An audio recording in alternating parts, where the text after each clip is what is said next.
How to have fun anytime, anywhere. Step 1. Go to ChumbaCasino.com. ChumbaCasino.com. Got it. Step 2. Collect your welcome bonus. Come to Papa welcome bonus. Step 3. Play hundreds of casino-style games for free. That's a lot of games. All for free? Step 4. Unleash your excitement. Chumba Casino has been delivering thrills for over a decade. So claim your free welcome bonus now and live the Chumba life. Visit ChumbaCasino.com. No purchase necessary. VGW Group. Void where prohibited by law. 21 plus. Terms and conditions apply. What's up? What it do, Cyber World? It is your girl, the one and only Ash Brown. And this is my House of the Dragon Season 2, Episode 6 review. This one is definitely another one for the books. Had some really awesome times in it, and I was just, yes, Rhaenyra, get mad. I've been waiting for Rhaenyra to really just get mad, and she does something in here that I really kind of chuckled. And I was like, yes, absolutely. Do that, girl. Okay, so we open up with Lannister, one of the Lannisters, basically saying, yeah, we're here. I brought all my men. I got like 1,000 something men to fight. And we will be ready for battle, ready for war, when Aemond comes with Vhagar. Because we will fight as long as Vhagar is here to protect us, we will fight. So then they switch back to King's Landing, and Aemond is steaming. He is steaming because Lannister summoned him and was like, with haste, make sure you get over here and protect us and all this stuff through this war. Aemond is not amused. He is not amused. He decides to send Cole to Harrenhal, get that situated. Let's just get this started. Everybody has ideas as to why they should wait. Aemond is hearing nothing of it. He is not hearing anything of it. He also, he fires his mama. He fires Alicent. He calls a little powwow with her after the meeting and was like, what is your purpose here at the council? Like, what do you do? Like, why are you even here? And she goes into explaining how she was the one holding things up when Viserys was sick and all of that. And he's like, oh, you were there for us in our time of need, and now that time is gone. So, see you, moms. See you, moms, Dukes. And he released her from her position at the council. So, that is interesting. Very, very, very interesting. All right. So they go back to Dragonstone, and they have Sir Stefflin, and Rhaenyra has basically called a council meeting. Oh, we see Corlys. Corlys is taking the position as the hand to the queen. So we're like, okay, good, Corlys. You know what I'm saying? We could take on it. We could take that on. So they have this meeting, and they bring in Sir Stefflin. And Sir Stefflin is of noble blood, and he could possibly be a match to be a rider for one of the dragons that are unclaimed, that are there at Dragonstone. So in the last episode, they were talking about that, about going through the records and finding possible riders. So I thought that was really cool. I was like, yes, that sounds like a plan. So they get Sir Stefflin out there on like the ledge, and they have like this chant, like almost like they're singing, but they're somewhat like summoning the dragon up, and they summon Sea Smoke. And Sea Smoke comes up, and he's big and majestic, and he's just looking freaky. And Sir Stefflin, you could tell he's a little nervous. He probably crapped his pants. But they're like, don't show any fear, look the dragon in the face, and just, and they were giving him chants and things to say. And so Sea Smoke comes up and is like, I don't know, I don't trust, I don't know. And then slowly Sea Smoke puts his head down and almost like positions himself for Sir Stefflin to like hop on and ride him, essentially, and to claim him. And so Sir Stefflin is slowly but surely like walking up and towards Sea Smoke. And somehow you just knew it wasn't going to end well. Sea Smoke pulled a gotcha and blazed up Sir Stefflin. I was like, dang. Sea Smoke he played us all. Sea Smoke really played us all. I knew it was going to be too easy for him to bond with the dragon and be the rider. So I thought that was that was something else. So we go back to King's Landing, and they're in like the bar, and we see that girl, the one that was assaulted by Aemon last season, and that is somehow going to be an integral part of the downfall of the Greens. We don't know yet.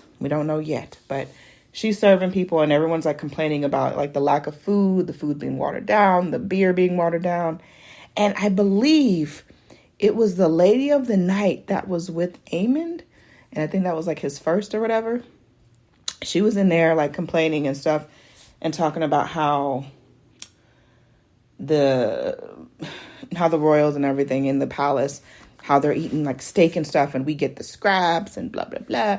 And then we have that guy he claimed to be a Valerian blood. We don't know for sure if he really was, or if he was just BSing, but they keep showing him. So I feel like he's important. And yeah, so that's the gist that we got of that. But it should be interesting. So after Sir Stefflin took the worst death, up in smoke like that, Rhaenyra's walking with one of the council members, and one of the council members is talking, and he's just being really disrespectful, y'all. He's being ultra disrespectful. He's talking it up, and this didn't work, blah, blah, blah, and all this stuff. And out of nowhere, Rhaenyra slaps the shit out of him. Oh my gosh. I was like, Rhaenyra, I've been waiting for this since episode 1. I needed you to slap the crap out of somebody. So she slapped the shit out of that motherfucker, and he ain't say shit else. And she was basically just looking at him like, "It is my fault. You have forgotten to fear me." I was like, that is my girl. Get it, Rhaenyra. Get it. Tell him where to go. They go to another scene, and Mysaria is reassuring Rhaenyra, because Rhaenyra is like, she's second guessing herself. She's like, my son doubts me. The councilmen doubt me. I don't know really what it is that we're doing, and I don't know really, if we're going to do it. And so Mysaria she's become like a really good confidant for her. And she's really encouraging her. So I love that. And let's see. So back at King's Landing, the small folk, the everyday people, not the noble people, but the everyday small folk people, they're running out of food, y'all. There's a food shortage. There's a supply shortage. All these different things are happening. I mean, they're even seeing like these people in the street trying to get just a portion of something just to take back to their families. And all of a sudden you see this giant horse and carriage bringing this crate of live lambs, and they're all headed to the palace. So that was very, it was very messed up for the doggone people to see that. And, so it's a lot of heat that's going on at King's Landing. And a lot of people are just really, really upset about that. Rightfully so, because, Aemon did lock everybody in the gate. And he's essentially using them as a human shield. He's thinking if he holds them in there, then it doesn't give Rhaenyra an opportunity to attack because she doesn't want to kill people. Or so he thinks. But let's see how things changed in the last 2 episodes, huh? So Lord Larys, oh my gosh, Larys is so crazy. He is in another council meeting with Aemon and the other council members. And he basically, he's trying to brown nose and kiss up to Aemon. And he basically is telling him, Aemon, you need a hand and blah, blah, blah, because, all these things that you're doing. And Aemon straight up looks at him and calls his bluff. He's like, look, you think I'm stupid? You think I don't know what you're doing?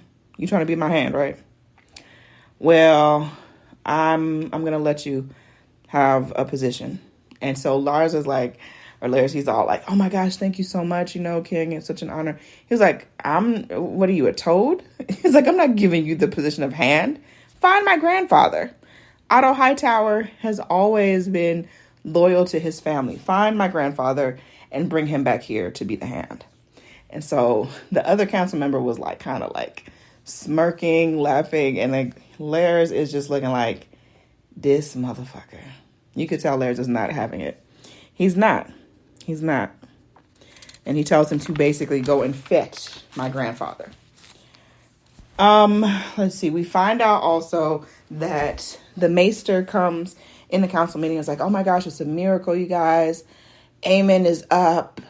Aegon is up, and he's alert, and he's saying a few words, and Aemon is sitting there. He's like, oh, what happy news. I was like, who says that? Don't nobody say that for somebody that they wish to be in a good place. But here we go with Aemon, crazy self. So Aemon visits Aegon.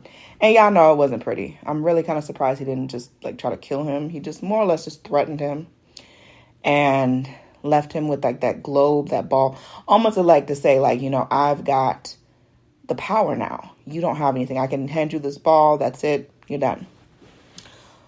Rhaena and Joffrey. Rhaena is still, you know, over there with Jane Eyre. And they're walking just pretty much on the land or whatever. And she comes across this giant, like, burn mark. And next thing they cut to her and Jane Eyre.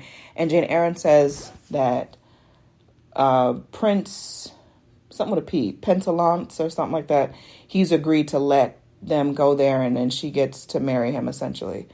And they get to go there. And she's like, you know, Jane Eyre, I thought I feel like you lied to me. And she's like, what are you talking about? And she's like, I thought you said that there were no dragons around. And she was like, oh, well, there's like a wild dragon and it's unclaimed and blah, blah, blah. So she's like, whatever. You can tell like she feels a certain way. And then they also showed like the baby dragon. There was a baby dragon playing with Rhaenyra's two smallest children, the two that she actually has with Daemon. I don't remember their name. I think one was Viserys and one may be named Aegon, I think. You know, Aegon is just such a popular name. Everybody can name Aegon. So, Mysera comes up to Rhaenyra and Jace. And she's like, hey, your gift has been sent. And, you know, Rhaenyra's like, okay, cool.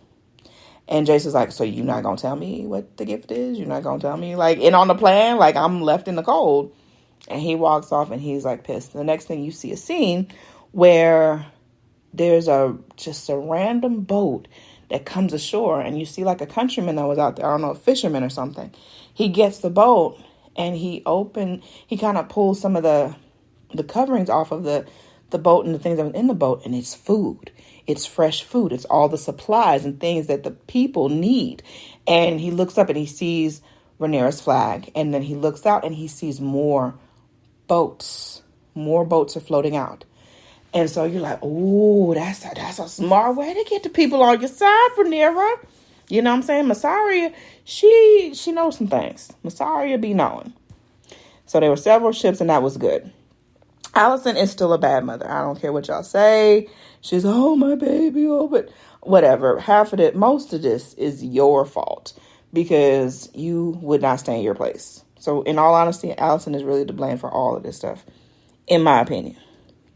She asked Sir Gawain about Daeron. Daeron is the last child that she supposedly had with Viserys, which is just really wild. Like, I don't understand why he was sent away to Ward and he wasn't just there with his family. I thought that was strange. I thought that was weird. Not sure why that is what it is.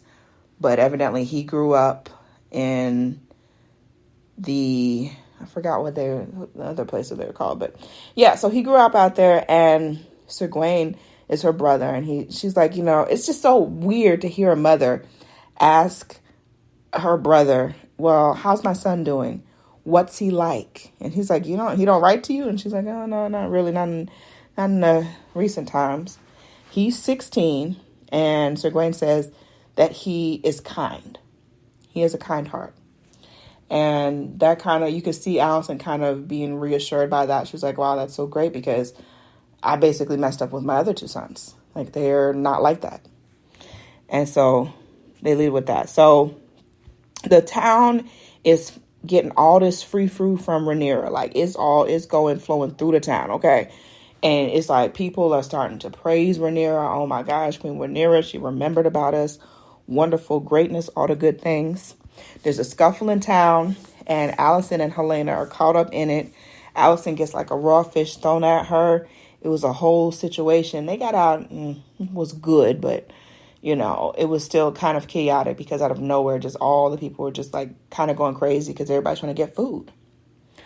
So Lares visits Aegon, and he breaks it down as far as the situation goes. As far as Aegon, I think Lares, because Lares knows a lot of things, and Lares basically was putting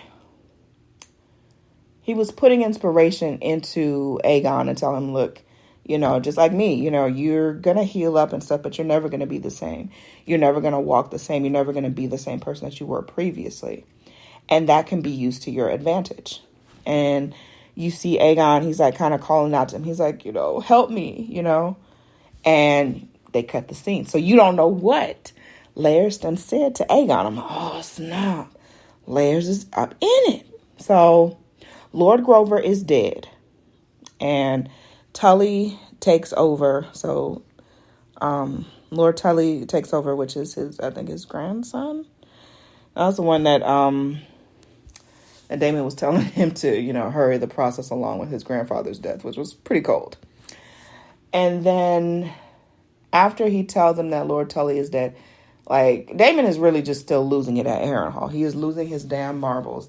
Last week he was doing his mama. This week he sees Viserys. I was like, oh my gosh, Viserys. It's Viserys.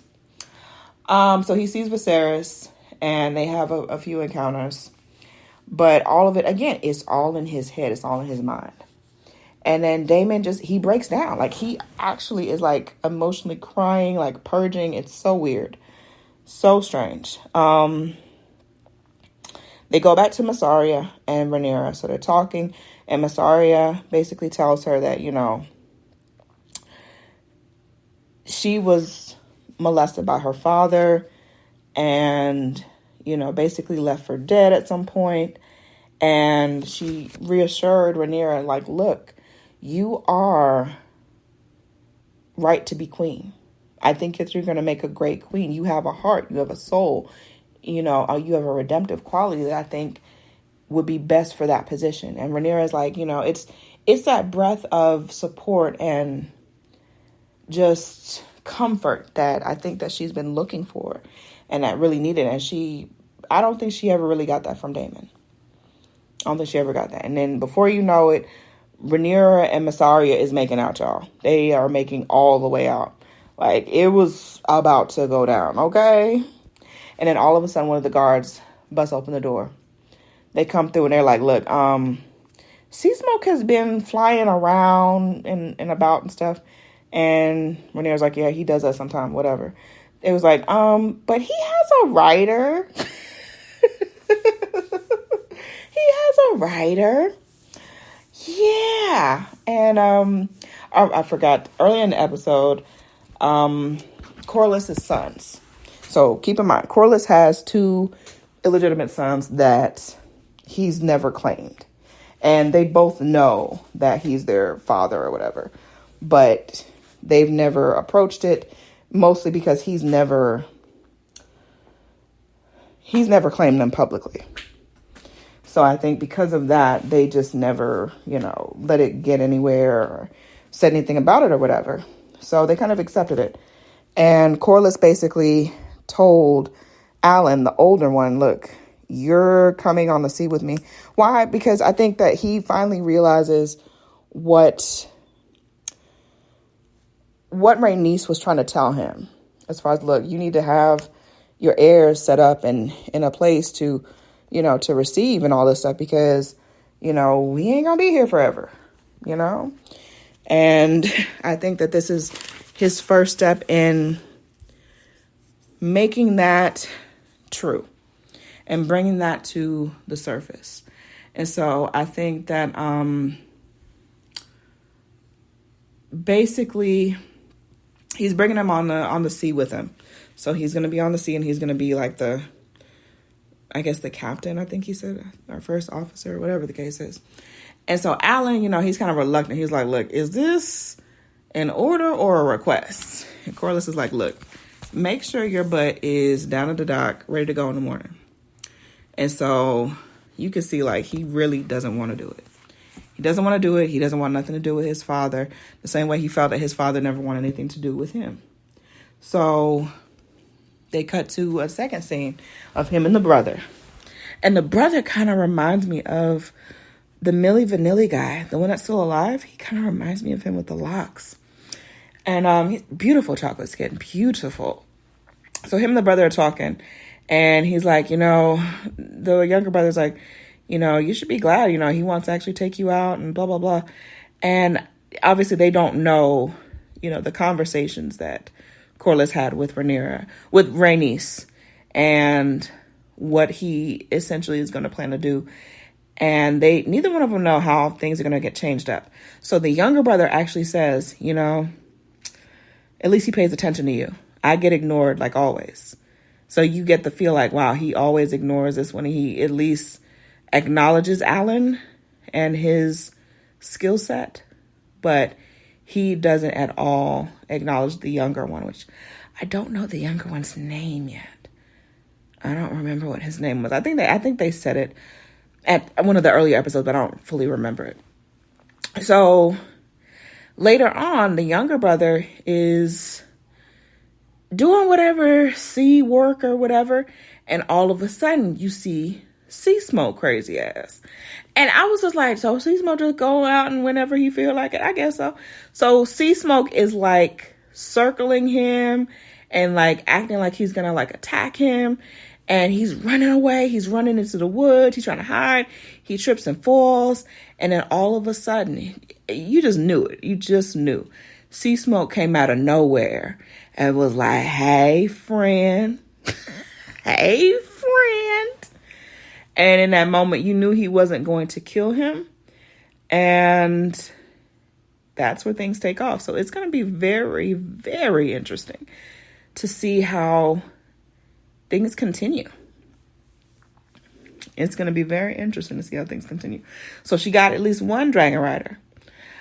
I'm wondering if the wild dragon with Rhaena, if she could tame it. If she could claim that dragon. Because if she can claim that dragon, she going back to Dragonstone. And y'all can keep them babies at their little pentalons or wherever it was. But I think it's going to be interesting. So the last 2 episodes, y'all, it's just my heart can't take it. I needed the 10 episodes. I needed it to be 10 episodes like it was last season. Okay? And y'all are just breaking my heart with 8 episodes. I do not feel complete without the other 2 episodes. I just don't. But this was my take.